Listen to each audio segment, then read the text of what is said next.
Hi friends, இப்போ கிளாத்தை மடித்து வச்சாச்சு. ஃபோல்டு பண்ணது உங்கள் பக்கம் இருக்கணும்.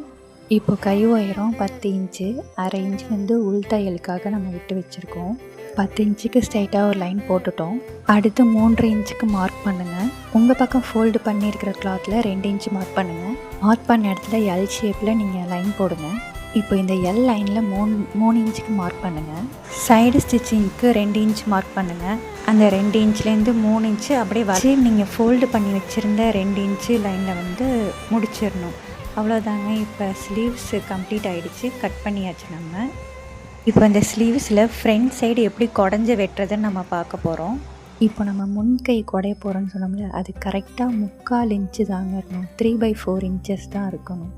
அந்த அளவு வச்சு நீங்கள் குடஞ்சிங்கன்னா தான் ஃப்ரண்ட்டு செஸ்ட்டுக்கிட்ட எந்த ஒரு லூஸும் இல்லாமல் ஃபிட்டிங்காக இருக்கும். உங்கள் ஆம்கால் ரவுண்ட் அதில் வச்சு பார்த்திங்கன்னா கரெக்டாக இருக்கும். நிறைய வீடியோஸ் வேணால் கமெண்ட் பண்ணுங்கள்.